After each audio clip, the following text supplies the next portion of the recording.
دل پر اثر کرنے والا ایسا واقعہ جو کہ یقیناً آپ کی زندگی بدل دے گا۔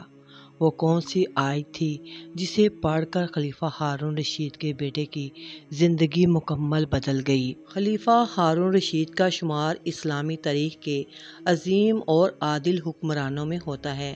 ان کی زندگی علم، ادب، عبادات اور فلاح و عوام کا حسین امتزاج تھی۔ ان کے دور خلافت کو خلافت عباسیہ کا سنہرا زمانہ کہا جاتا ہے۔ ایک مرتبہ خلیفہ ہارون رشید بیمار پڑ گئے۔ طبیعت کافی بگڑ گئی تو طبیبوں نے مشورہ دیا کہ طبیعت کی بحالی کے لیے ہنسی خوشی کی محفل یا کوئی خوشگوار واقعہ سننا مفید ہوگا۔ خلیفہ نے حکم دیا، میرے بیٹے امین کو بلاؤ، وہ کچھ دلچسپ باتیں سنائے گا۔ امین حاضر ہوا، ادب سے جھک کر سلام کیا اور کہنے لگا، ابا حضور، اگر آپ کی طبیعت زیادہ خراب ہے تو اجازت دیں تو ایک بات عرض کروں۔ خلیفہ مسکرائے اور کہا، ضرور بیٹا، کچھ سناؤ تاکہ دل بہلے۔ امین نے کہا، ابا جان، اگر آپ مجھے اجازت دیں تو میں چند دنوں کے لیے خلافت کی ذمہ داریاں سنبھال لوں تاکہ آپ مکمل آرام کر سکیں۔ یہ سن کر خلیفہ چند لمحے خاموش ہوئے، پھر مسکرا کر بولے، بیٹا، تم نے نہایت عقل مندی کی بات کی ہے، لیکن یاد رکھو، خلافت صرف تخت و تاج کا نام نہیں، یہ اللہ کی امانت ہے۔ اگر کبھی تمہیں خلیفہ بننے کا موقع ملے تو عدل و انصاف سے کام لینا۔ امین نے فوراً اپنے ہاتھ جوڑ کر کہا، ابا جان، مجھے خلافت کا شوق نہیں، مجھے آپ کی صحت اور خوشی عزیز ہے۔ میں نے تو بس یہ چاہا کہ آپ کچھ دن سکون سے آرام کریں۔ خلیفہ ہارون رشید کی آنکھوں میں خوشی کے آنسو آ گئے۔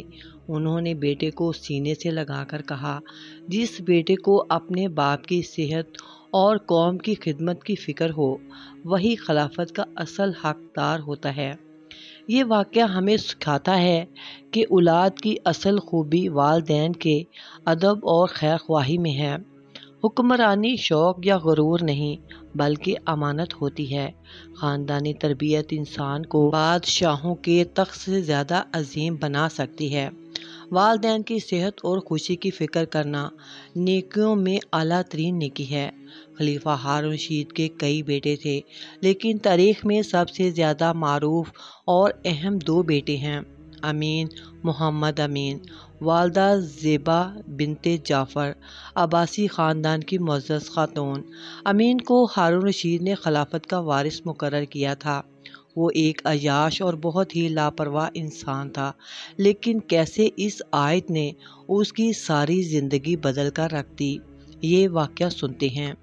ایک نیک شخص کے گھر کی دیوار اچانک گر گئی، اسے بڑی پریشانی لاحق ہوئی اور وہ اسے دوبارہ بنوانے کے لیے کسی مزدور کی تلاش میں گھر سے نکلا اور چوراہے پر جا پہنچا۔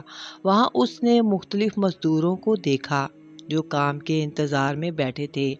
ان میں ایک نوجوان بھی تھا جو سب سے الگ تھلگ کھڑا تھا۔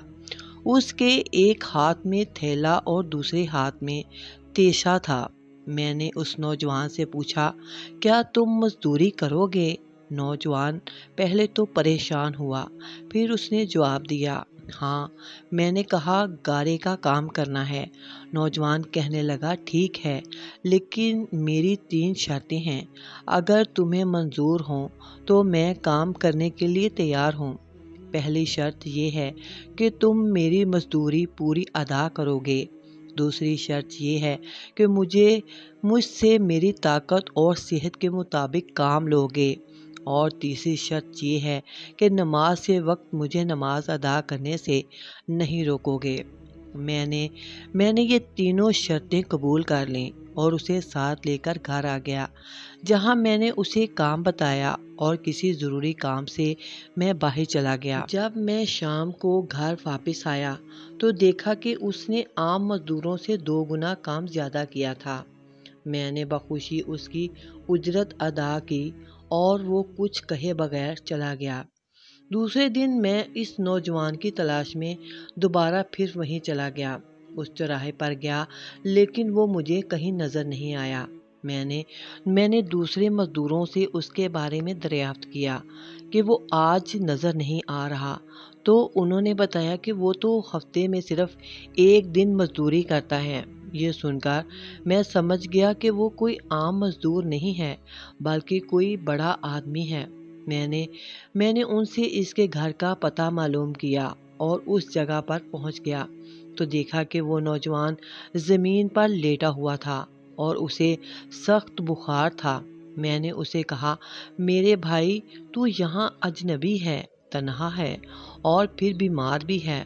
اگر پسند کرو تو میرے ساتھ میرے گھر چلو اور مجھے اپنی خدمت کا موقع دو۔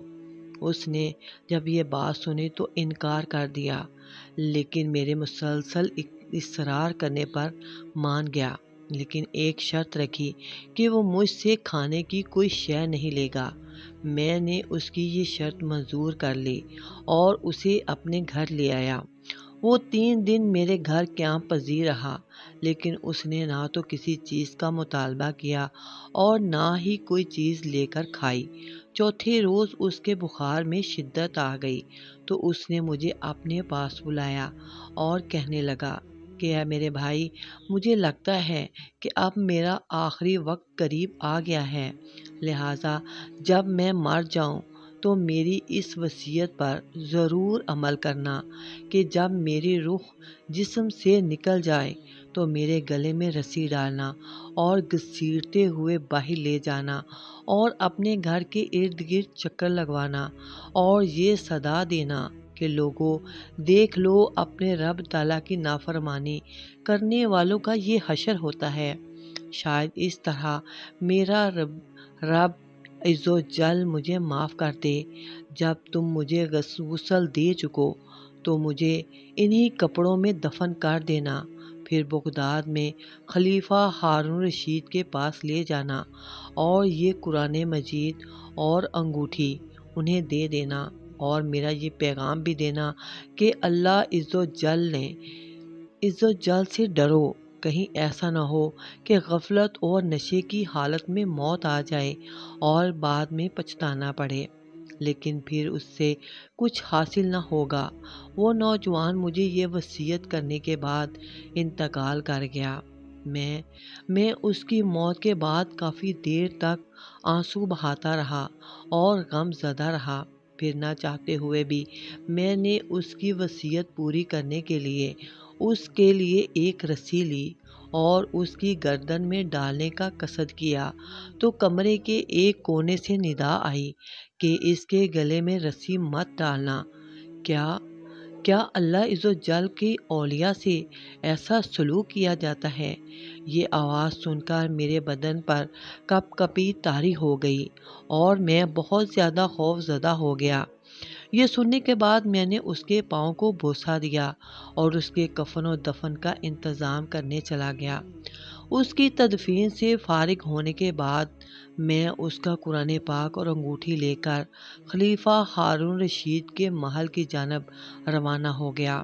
وہاں جا کر میں نے اس نوجوان کا واقعہ ایک کاغذ پر لکھا اور محل کے داروغہ سے اس سلسلے میں بات کرنا چاہی تو اس نے مجھے جھڑک دیا اور اندر جانے کی اجازت دینے کی بجائے اپنے پاس بٹھا لیا اور مجھے اندر نہ جانے دیا۔ آخرکار خلیفہ نے مجھے اپنے دربار میں طلب کیا اور کہنے لگا، کیا میں اتنا ظالم ہوں کہ مجھ سے براہ راست بات کرنے کی بجائے رکے کا سہارا لیا ہے تم نے؟ میں نے عرض کی، اللہ تعالیٰ آپ کا اقبال بلند کرے، میں کسی ظالم کی فریاد لے کر نہیں آیا بلکہ ایک پیغام لے کر حاضر ہوا ہوں۔ خلیفہ ہارون رشید نے اس پیغام کے بارے میں دریافت کیا تو میں نے وہ قرآن مجید اور انگوٹھی نکال کر اس کے سامنے رکھ دی۔ خلیفہ نے ان چیزوں کو دیکھتے ہی کہا، یہ چیزیں تجھے کس نے دیں؟ میں نے عرض کی، ایک گارا بنانے والے مزدور نے۔ خلیفہ ہارون رشید نے ان الفاظ کو 3 بار دہرایا، گارا بنانے والا، یعنی کہ گارا بنانے والا، اور وہ رو پڑا۔ کافی دیر رونے کے بعد مجھ سے پوچھا، وہ گارا بنانے والا اب کہاں ہے؟ میں نے جواب دیا، وہ مزدور فوت ہو چکا ہے۔ یہ سن کر خلیفہ ہارون رشید بے ہوش ہو کر گر گیا اور عصر تک بے ہوش ہی رہا۔ میں اس دوران حیران و پریشان وہیں موجود رہا۔ پھر جب خلیفہ کو کچھ افاقہ ہوا تو مجھ سے دریافت کیا، اس کی وفات کے وقت تم اس کے پاس تھے؟ میں نے اثبات میں سر ہلا دیا اور کہنے لگا، اس نے تجھے کوئی وصیت کی تھی؟ میں نے اسے نوجوان کی وصیت بتائی اور وہ پیغام بھی دے دیا جو اس نوجوان نے خلیفہ ہارون رشید کے لیے چھوڑا تھا۔ جب خلیفہ ہارون رشید نے ساری باتیں سنی تو مزید غمگین ہو گیا اور رونے لگا اور اپنے سر سے عمامہ اتار دیا، اپنے کپڑے چاک کر ڈالے اور کہنے لگا، اے مجھے نصیحت کرنے والے، اے میرے زاہد و پارسا، اے میرے شفیق۔ اس طرح کے بہت سے القابات خلیفہ نے اس مرنے والے نوجوان کو دیے اور مسلسل آنسو بھی بہاتا رہا۔ یہ سارا معاملہ دیکھ کر میری حیرانی اور پریشانی میں اور مزید اضافہ ہو گیا کہ خلیفہ ایک عام سے مزدور کے لیے اس قدر غم زدہ کیوں ہے؟ آخر وہ اس کا لگتا کیا تھا؟ جب رات ہوئی تو خلیفہ نے مجھ سے اس کی قبر پر لے جانے کی خواہش ظاہر کی تو میں اس کے ساتھ ہو لیا۔ خلیفہ چادر میں منہ چھپائے میرے پیچھے پیچھے چلنے لگا۔ جب ہم قبرستان میں پہنچے تو میں نے ایک قبر کی طرف اشارہ کر کے کہا، عالی جا، یہ اس نوجوان کی قبر ہے جو کہ میں اس کو یہاں تک لایا تھا۔ خلیفہ اس کی قبر سے لپٹ کر زور زور سے رونے لگا۔ پھر کچھ دیر رونے کے بعد اس کی قبر کے سرہانے کھڑا ہو گیا اور مجھ سے کہنے لگا، یہ نوجوان دراصل میرا بیٹا تھا، میری آنکھوں کی ٹھنڈک اور میرے جگر کا ٹکڑا تھا۔ ایک دن یہ رقص و سرور کی محفل میں گم تھا کہ مکتب میں کسی بچے نے یہ آیت کریمہ تلاوت کی۔ آیت کا ترجمہ: کیا ایمان والوں کو ابھی وہ وقت نہ آیا کہ ان کے دل جھک جائیں اللہ کی یاد کے لیے؟ جب اس نے یہ آیت سنی تو اللہ تعالیٰ کے خوف سے تھر تھر کانپنے لگا اور اس کے آنکھوں سے آنسوؤں کی جھڑی لگ گئی اور یہ پکار پکار کر کہنے لگا، کیوں نہیں، اور یہ کہتے ہوئے محل کے دروازے سے باہر نکل گیا۔ اس دن سے ہمیں اس کے بارے میں کوئی خبر ہی نہیں ملی، یہاں تک کہ آج تم نے اس کی وفات کی خبر دی ہے۔ قرآن پاک کی ایک آیت نے اس کی اتنی زندگی بدل کر رکھ دی تو پورا قرآن پاک پڑھنے کا کتنا زیادہ اجر ہوگا۔ یقیناً اللہ تعالیٰ ہی زندگیاں بدلنے والا ہے۔